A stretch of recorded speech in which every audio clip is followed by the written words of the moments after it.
बाळासाहेबजी थोरात, जयंतरावजी पाटील, उपस्थित आपल्या सर्वांचे नेते माननीय विजय दादा, उपस्थित असलेले सर्व खासदार, सर्व मान्यवर आणि ज्यांच्यामुळे आम्ही इथं आज उपस्थित राहिलो ते आमचे सहकारी मित्र, आपल्या मतदारसंघाचे खासदार धैर्यशील भैया, आमचे मित्र, आमचे मार्गदर्शक आमदार रणजित दादा, उपस्थित सर्व मान्यवर बंधू भगिनी मित्र, सर्वात प्रथम तर वाढदिवसानिमित्त झालेल्या सत्काराचे माननीय सुशीलकुमार शिंदे साहेबांना मी खूप खूप शुभेच्छा देतो। त्याचबरोबरीनं आज नवनिर्वाचित खासदारांचा सत्कार आणि आम्ही काही खासदार बोलणार आहे, सगळेच बोलणार नाहीत, पण सगळ्या खासदारांच्या वतीनं मी आपल्या सर्वांचा, अकलूजकरांचा मनापासून खूप खूप धन्यवाद देतो, खूप खूप आभार मानतो। हा मन भरावून राहिल्याशिवाय राहत नाही। या अकलूजचं आणि सांगलीचं नातं हे 3 पिढ्यांचं एक वेगळंच नातं आहे।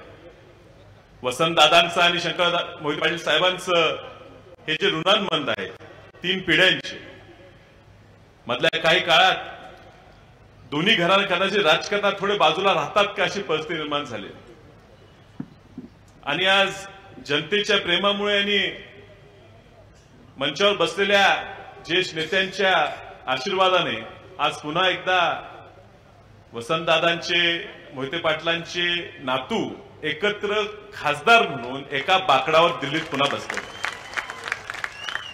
हे ऋणानुबंध एवढे घट्ट आहेत, असं कुठलं सुख नाही आमच्या घरात, त्यांच्या घरात, की त्या सुखात त्यांचं सुख असलं तर आम्ही सुख साजरं केलं नसलं, आणि असलं आमचं कुठलं दुःख नाही ज्या दुःखात सांत्वन करायला मोहिते पाटील हजर नाहीत। वसंतदादांचं मुख्यमंत्रीपद त्यांनी राजीनामा दिला 86 साली, त्यानंतर शंकरराव चव्हाण साहेब मुख्यमंत्री झाले। वसंतदादांना मुंबईला भेटायला यायला लागायचं, तर वसंतदादांचा एक बंगला होता, B1 बंगला, मंत्रालय समोर घर होतं, त्या B1 बंगल्यात वसंतदादा भेटायचे।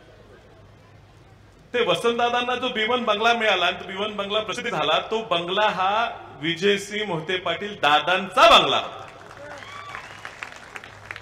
जोपर्यंत दादा मंत्री राहिले, 95 वर आपलं सरकार गेलं, 95 पर्यंत आम्ही सुद्धा लहानाचं मोठं झालो, हे मोहिते पाटलांच्या घरात राहून मोठं झालो, ही जाणीव आम्ही कधी विसरणार नाही।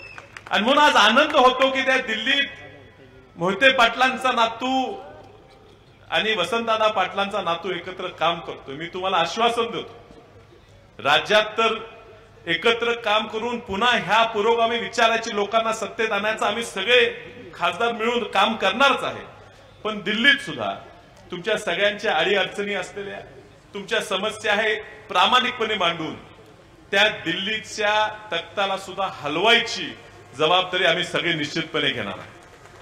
आज पवार साहेब इथं आहेत आणि सुशीलकुमार शिंदे साहेब इथं आहेत। राजकारण होतं 10-20 वर्षापूर्वी वसंतदादांच्या काळात सुद्धा राजकारण होतं, भांडणं होती, पण ते घाणेरडं राजकारण काही लोकांच्या मुळे आज ह्या राज्यात आलेलं आहे, ते राजकारण संपवण्याची गरज आहे।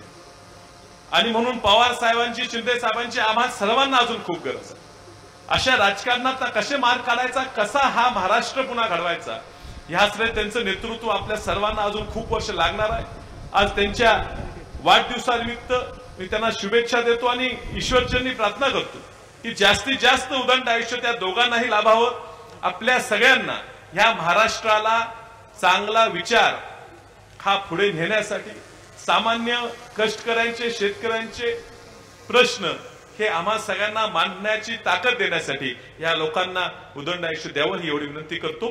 संयोजकांनी मला बोलायची संधी दिली, याबद्दल आपल्या सर्वांचे मी आभार मानतो आणि आपली रजा घेतो। नमस्कार, धन्यवाद।